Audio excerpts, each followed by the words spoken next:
Assalamualaikum brosis, balik lagi di Ceritain Musik. Karena musik nggak cuman didengar. Apa kabar lu semua?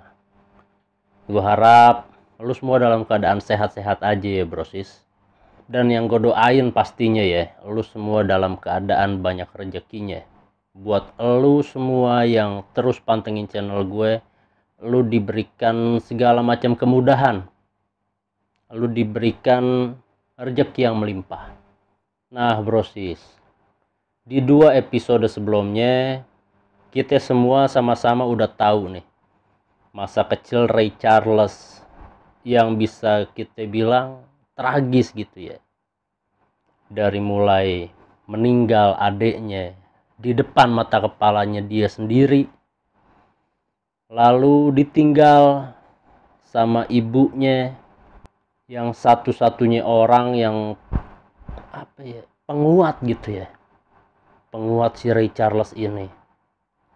Dan di episode kedua kita sama-sama udah tahu nih, dari awal Ray Charles itu merintis karir mulai dari klub ke klub sampai akhirnya ditipu sama teman-temannya dia tuh, sama teman-teman satu band, hingga akhirnya Ray Charles mulai masuk ke puncak karirnya.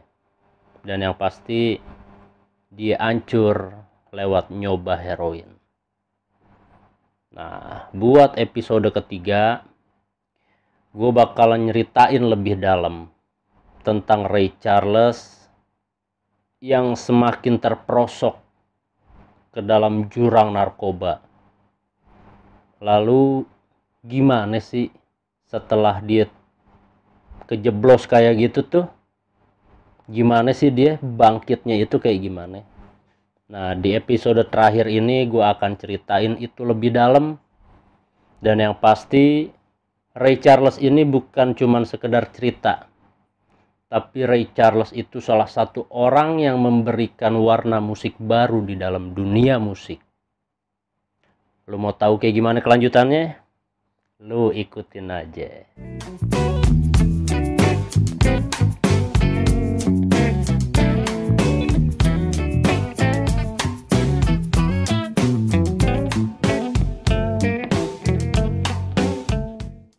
Jadi di tahun 1964 itu Ray Charles udah nyampe di titik tertinggi dah di dalam puncak karirnya.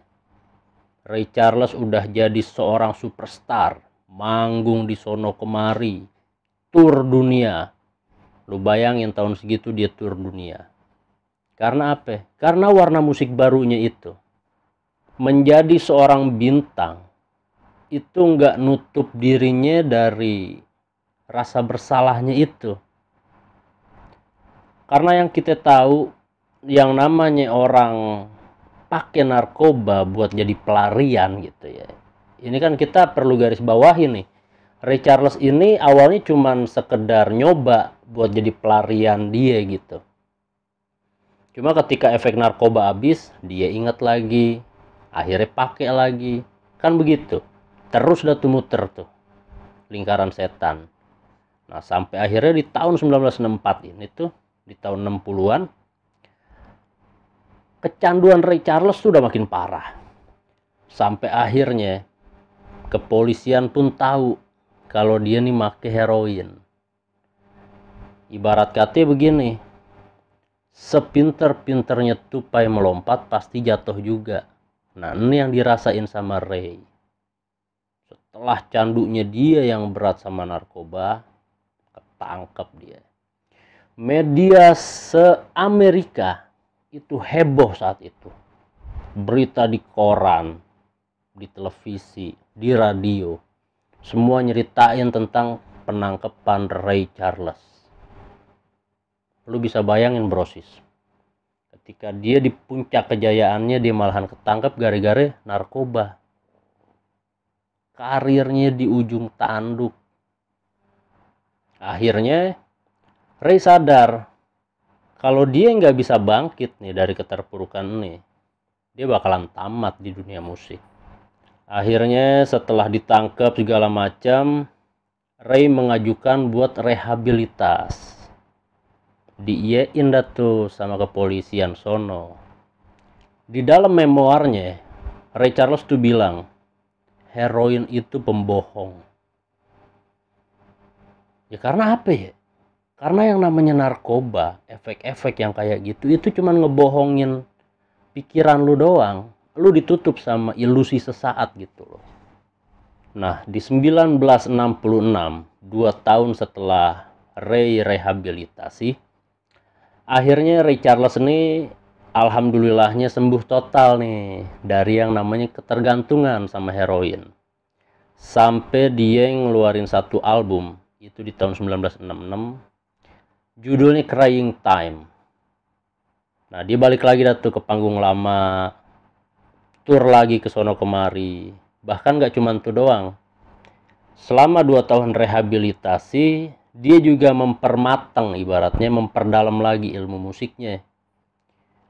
Nggak cuman, jadi di konsernya itu dan di album yang Crying Time, dia nggak cuman ngasih nuansa soul, tapi juga di situ dia tuh ibaratnya apa ya? Salah satu orang pertama yang menjadi musisi lintas genre. Jadi selain soul dia juga R&B, karena kan emang dasarnya soul kan R&B. Dia mainin pop juga. Lalu jazz murni juga dia mainin, dan blues juga dia mainin juga. Lu bisa dengerin di albumnya yang Crying Time.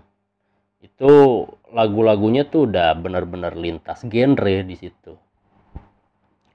Setelah banyak hal yang dilalui sama Ray Charles, akhirnya Ray Charles itu dapat penghargaan dari Grammy Award. Jadi brosis, Ray Charles ini bukan cuman sekedar legenda musik, tapi Ray Charles ngebuktiin dari keterbatasannya bisa mencapai impiannya.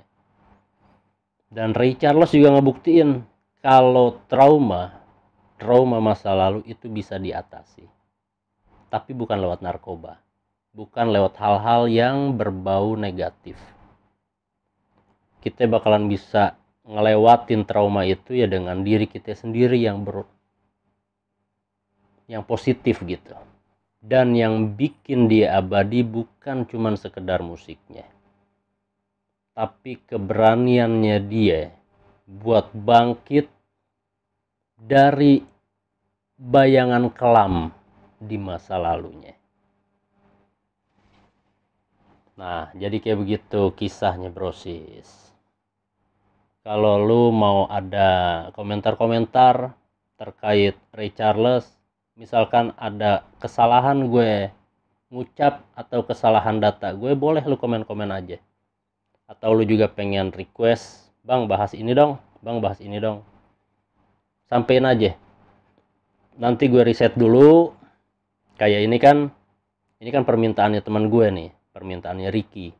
Gue riset dulu beberapa hari, gue tonton filmnya. Oh kayak gini, baru bisa gue sampein. Ini aja gue bikin sampai 3 episode nih, karena nggak bisa buat satu episode terlalu panjang kisahnya Ray Charles. Dah segitu aja kali ya. Lu tontonin juga video-video gue yang lain, lu like, lu komen, share ke teman-teman lu, biar semua orang pada tahu, biar mereka juga yang belum tahu jadi tahu dan punya wawasan yang sama kayak lu. Dan jangan lupa lu subscribe biar gue tembus lagi monetisasi. Oke? Thank you banget brosis. Wassalamualaikum.